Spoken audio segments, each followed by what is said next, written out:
Hello friends, welcome back to my channel. நான் உங்கள் simply சிலம்பு. முன்னொரு காலத்தில், அதாவது புத்தர் வாழ்ந்த காலம் அது.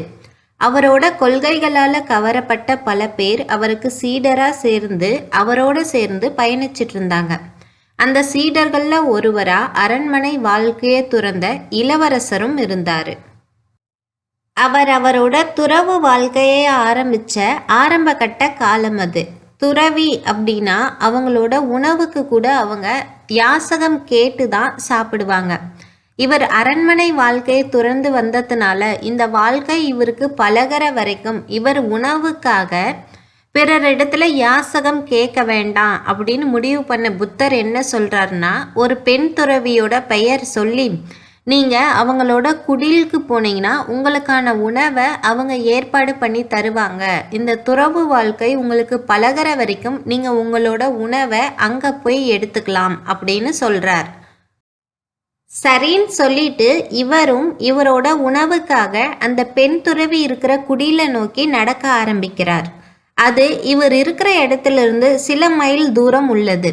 அப்படி நடந்து போகும்போது இவர் இதுவே நம்மளோட அரண்மனையாக இருந்திருந்தா இந்நேரம் நம்மளுக்கு விருப்பமான உணவுகள் எல்லாம் நம்மளுக்கு பரிமாறப்பட்டிருக்கும் அப்படின்னு அவரோட விருப்பமான உணவுகளை எல்லாம் நினச்சி பார்த்துக்கிட்டே நடந்து போகிறார்.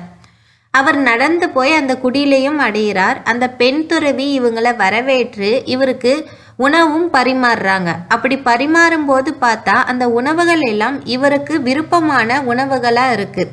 ஒரு நிமிஷம் இவருக்கு ஆச்சரியமாக இருக்குது. அது எப்படி இங்கே பரிமாற உணவுகள் எல்லாம் நமக்கு விருப்பமான உணவுகளாக இருக்கே அப்படின்னு நினச்சிட்டு எதர்ச்சியாக நடந்திருக்கும் அப்படின்னு அவருக்கு அவரே பதிலும் சொல்லிக்கிட்டு அந்த உணவுகளை சாப்பிட ஆரம்பிக்கிறார்.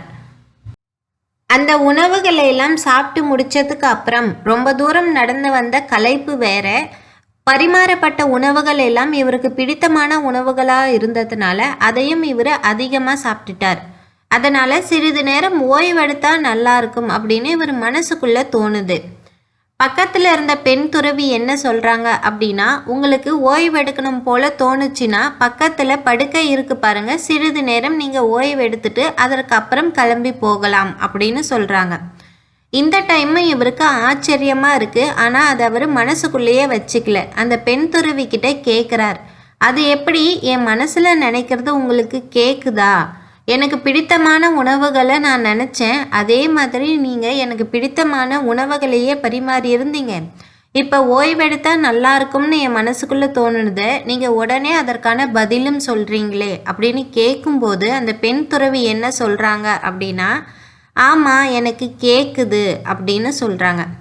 அது எப்படி உங்களுக்கு கேட்கும் அப்படின்னு இவர் திரும்பவும் கேட்கும்போது அந்த பெண் துறவி என்ன சொல்கிறாங்க அப்படின்னா, நான் தியானம் பண்ண ஆரம்பித்த புதுசில் என் மனசில் இருக்கிற சிந்தனைகள் என்ன ஓட்டங்கள் எல்லாம் எனக்கு கேட்க ஆரம்பித்தது. காலப்போக்கில் என் மனசுக்குள்ளே எந்த எண்ண ஓட்டங்களும் இல்லாமல் என் மனம் அமைதியாக ஆயிடுச்சு. அதற்கு அடுத்தவர்கள் மனசில் இருக்கிற எண்ணங்கள், அடுத்தவர்களோட சிந்தனைகள் எல்லாம் எனக்கு கேட்க ஆரம்பிச்சிடுச்சு. அதனால தான் இப்போ நீங்கள் நினைக்கிறது எனக்கு கேட்குது அப்படின்னு அவங்க பதில் சொல்கிறாங்க. அந்த பெண் துறவி சொன்னதை கேட்டதும் இவருக்கு அங்கே நிற்கவே முடியலை. கை காலெல்லாம் உதற ஆரம்பிச்சிடுச்சு. உடனே அங்கேருந்து கிளம்பி வேகமாக புத்தர்கிட்ட வரார். ஐயா, நான் நாளைக்கு இருந்து அங்கே உணவு சாப்பிட போக மாட்டேன். இனிமே என்னை அங்கே போக சொல்லாதீங்க, என்னை விட்டுருங்க அப்படின்னு சொல்கிறார். ஏன்பா அப்படி சொல்கிற? உன்னை சரியாக உபசரிக்கலையா அப்படின்னு கேட்கும்போது, இல்லை என்னை நல்லா தான் உபசரித்தாங்க, எனக்கு விருப்பமான உணவுகளை தான் அவங்க பரிமாறினாங்க. இருந்தாலும் நான் நாளையிலிருந்து அங்கே போக மாட்டேன், தயவு செஞ்சு என்னை விட்டுருங்க அப்படின்னு அந்த துறவி சொல்கிறார். அதற்கு இந்த புத்தரும், இல்லை சரியான காரணம் எனக்கு சொல்லு, ஏன் அங்கே போக மாட்டேன்னு சொல்கிற அப்படின்னு கேட்கும்போது இந்த சீடர் என்ன சொல்கிறார் அப்படின்னா, நான் என் மனசில் நினைக்கிறதெல்லாம் அந்த பெண் துறவிக்கு கேட்குது, அதனால் இனி நான் அங்கே போக மாட்டேன், என்னை விட்டுருங்க அப்படின்னு சொல்கிறார். கேட்டால் என்ன, உனக்கு அதனால என்ன பிரச்சனை, நீ போ அப்படின்னு இந்த புத்தர் சொல்கிறார். அதற்கு அந்த சீடர் என்ன சொல்கிறார் அப்படின்னா, அந்த பெண் துறவி பார்க்க கொஞ்சம் அழகாக இருக்காங்க, என் மனசில் ஏதாவது தேவையில்லாத எண்ணங்கள் அது அவங்களுக்கு கேட்டுடுச்சு அப்படின்னா தர்ம சங்கடமான நிலை வந்துடும். தயவு செஞ்சு என்னை அங்கே போக சொல்லாதீங்க அப்படின்னு அந்த சீடர் பதில் சொல்கிறார். இதை கேட்டுட்டு புத்தர் என்ன சொல்றார் அப்படின்னா, உன் மனசுல எண்ணங்கள் தோன்றுது அப்படின்னா அந்த எண்ணங்களை நீ கட்டுப்படுத்தணும்னு நினைக்க கூடாது. அந்த எண்ணங்களை கவனிக்க ஆரம்பிக்கணும். இப்படி உன்னோட எண்ணங்களை நீ கவனிக்க ஆரம்பிக்கும் பொழுது காலப்போக்கில் உன் மனசுக்குள்ள எண்ணங்கள் எதுவும் இல்லாம உன் மனம் தெளிவா அமைதியான நிலைக்கு சென்றடைஞ்சிடும். இதுதான் நீ இந்த துறவு வாழ்க்கையில கத்துக்கிற முதல் பாடம் அப்படின்னு சொல்லிட்டு என்ன சொல்றாருன்னா, நாளையிலிருந்தும் நீ அங்கதான் உணவு சாப்பிட போகணும். என்னைக்கு உன் மனசுல எந்த எண்ணங்களும் இல்லாம உன் மனசு அமைதியான நிலைக்கு சென்றடையுதோ அதற்கு அப்புறம் நீ அங்க உணவு சாப்பிட போக வேண்டாம் அப்படின்னு சொல்லி முடிக்கிறார். அடுத்த நாள் இந்த சீடர் அவரோட உணவை உட்கொள்ள பெண் துறவியோட குடிலுக்கு போறதுக்கு முன்னாடி ஒரு முறை புத்தர் சொன்ன அறிவுரைகள் எல்லாம் ஞாபகப்படுத்தி பார்த்துக்கிறார். அப்புறம் இவர் நினைக்கிறதெல்லாம் அந்த பெண் துறவிக்கு கேட்கும் அப்படிங்கிறதையும் ஞாபகப்படுத்தி பார்த்துக்கிறார். இவரோட பயணத்தை ஆரம்பிக்கிறார். அப்படி ஆரம்பிச்சதுக்கு அப்புறம் இவர் மனசுல எந்த எண்ணங்களும் வரல. இவரோட காலடிகளை மட்டும் கவனிக்கிறார். நடந்து அந்த குடியில போய் சேர்றார். உணவு பரிமாறுறாங்க. எந்த ஒரு சிந்தனைகளும் இவருக்கு வரல. அமைதியா அந்த உணவை சாப்பிட்டு முடிக்கிறார். எழுந்து திரும்பவும் வந்துடுறார். அப்படி வரும்பொழுது இவர் மனசுக்குள்ள எந்த சிந்தனைகளும் வரல. புத்தர்கிட்ட சேர்றார். அப்படி சேரும் பொழுது அவர் மனசு அது வரைக்கும் எப்பவும் அனுபவிக்காத ஒரு அமைதியான நிலையில இருக்கு. அது அவருக்கு ரொம்ப சந்தோஷமா இருக்கு. அதை சந்தோஷமா புத்தர்கிட்ட சொல்றார். அதை கேட்டுட்டு புத்தர் என்ன சொல்றார் அப்படின்னா, உன் மனசை நீ கட்டுப்படுத்த கத்துக்கிட்ட, இதுக்கப்புறம் நீ அங்க சாப்பிட போக வேண்டாம் அப்படின்னு சொல்லிடுறார்.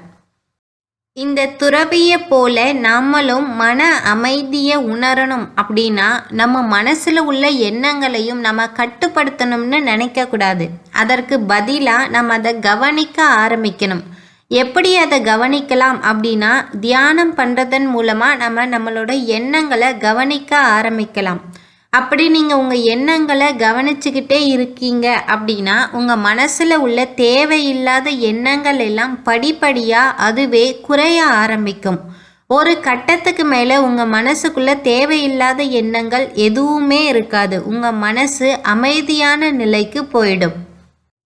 உங்கள் மனம் எந்த ஒரு எண்ணங்களும் இல்லாமல் தெளிவாக அமைதியாக இருக்க ஆரம்பிச்சிடுச்சு அப்படின்னா நீங்கள் ஒரு பெரிய அமைதியை உணர ஆரம்பிப்பீங்க. இந்த அமைதி உங்களோட செயல்கள்லையும் சொற்கள்லையும் ஒரு தெளிவான நிலையை கொடுக்கும். இதற்கடுத்து என்னங்க, அடுத்தவங்க மனசில் என்ன எண்ணங்கள் இருக்குது அப்படிங்கிறதும் உங்களுக்கு புரிய ஆரம்பிக்கும். தேங்க்ஸ் ஃபார் வாட்சிங். Subscribe my channel for more updates. இந்த வீடியோ உங்களுக்கு பிடிச்சிருந்தா லைக் பண்ணுங்கள். உங்கள் வேல்யூபிளான கமெண்ட்ஸை ஷேர் பண்ணுங்கள்.